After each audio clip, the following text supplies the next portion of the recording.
In the news is an article that speaks about our civil servants and how much money they actually earn. And this is from the Daily Investor, and you'll get a link in the description below this video as well as in the first comment. And please do consider subscribing to this channel, clicking that bell icon so you can get notifications for future videos, and also liking the video and commenting below it. Tell me how you feel. This is a very emotive subject, and I'm going to break down exactly how much money is spent on civil servants as well as on debt repayment within the South African government. And in this article, the headline says South African government employees are overpaid and incompetent. And this is based on things that Moletsi Mbeki said. And it starts off by saying that South African government transfers too much of its resources towards a public service, resulting in inflated salaries for state employees while service delivery declines. Now, this article gives a lot of figures with regards to the percentage of all of the economic output of the country going towards civil servants, but it gives a skewed understanding of how much the civil servants actually get. Because you can go and look at the detail of the article, but it says here South Africa has spent between 10 and 12% of its total economic output. That's total economic output. That's not what SARS gets in on the public sector wage bill on an annual basis over the past 3 financial years.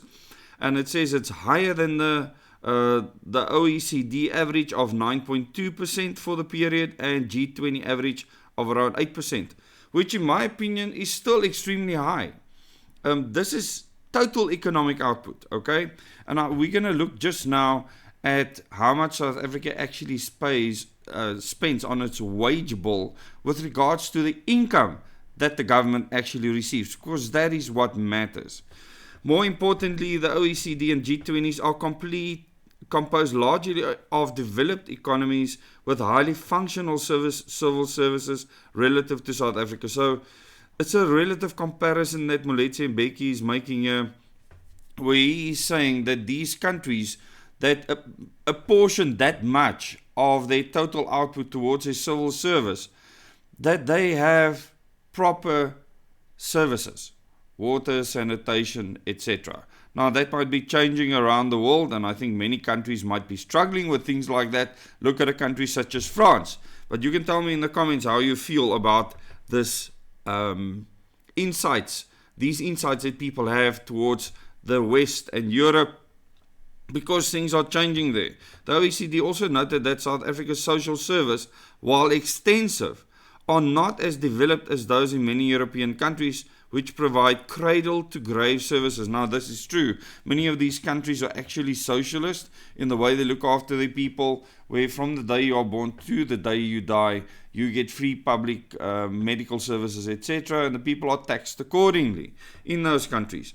But the point they are trying to make here is that our civil service doesn't deliver based on the salaries that they are getting paid, which to me is not the main problem here.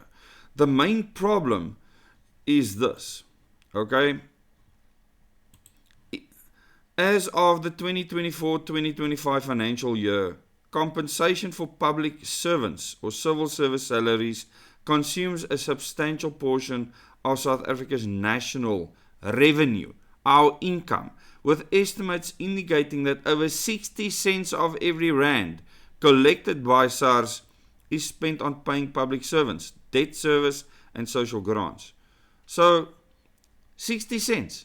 This is not sustainable, because the next reality takes us to the crux, which is that 80% of our revenue is spent on debt repayment and on civil servants.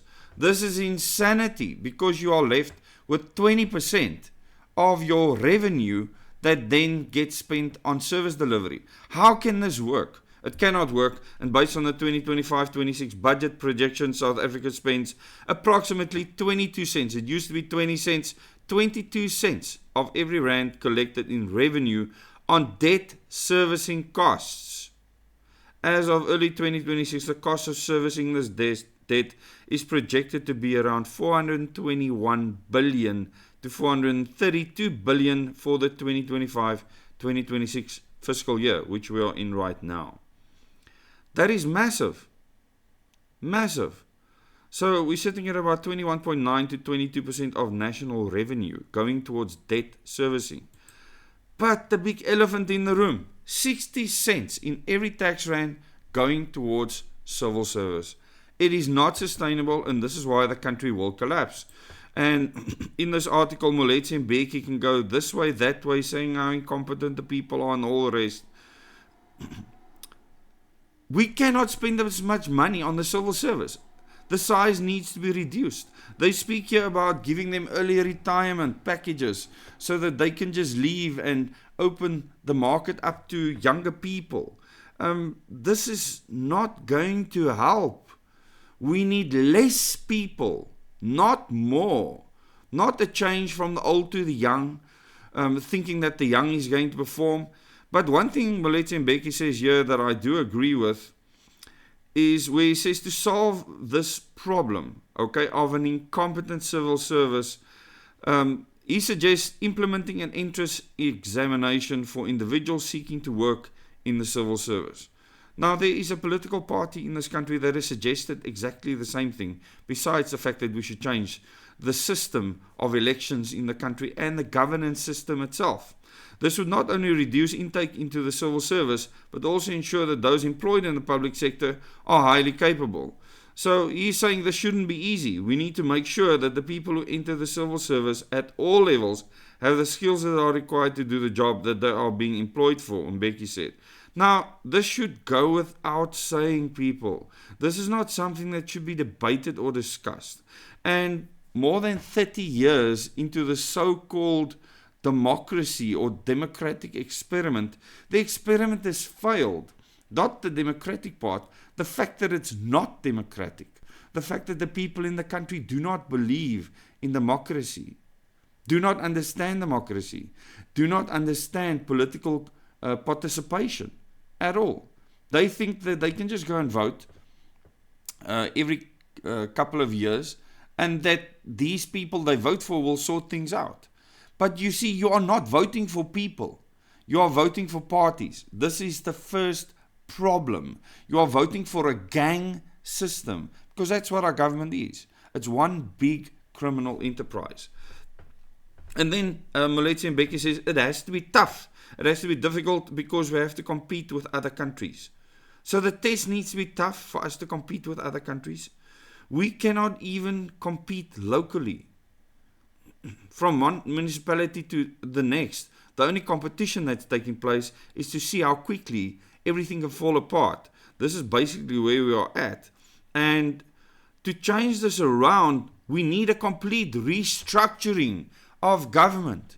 We need the political leaders that decide what the civil service looks like. We need that to be different.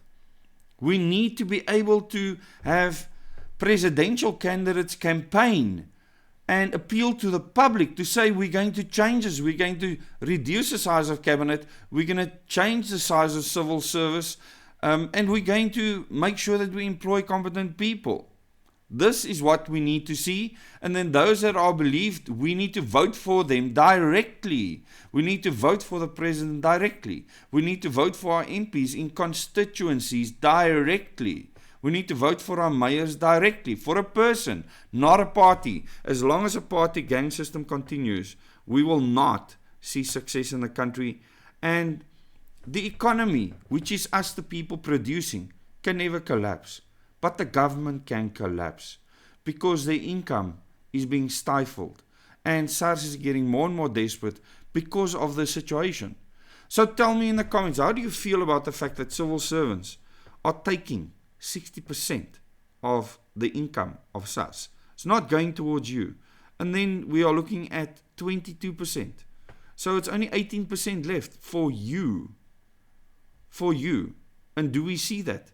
How many of that goes into bad tenders and bribes and corruption?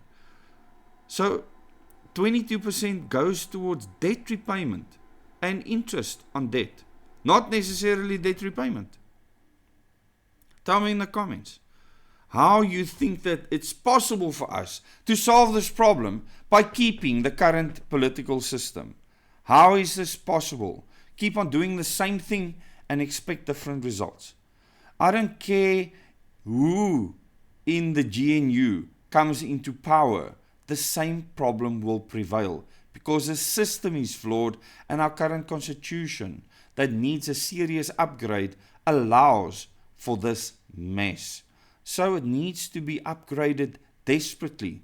It needs to get rid of the party system where parties, these gangs that fight each other in parliament or click together to work together against us, for them to be removed and have no more power, for us to be able to elect individuals through a direct election system. This is what we need. It'll be a start. No system is perfect, but it'll be better than what we have right now. Please consider subscribing to this channel, clicking that bell icon to get notifications for future videos. Like this video. Remember to leave me that comment. Tell me how you feel about the situation and look out for the next in the news video.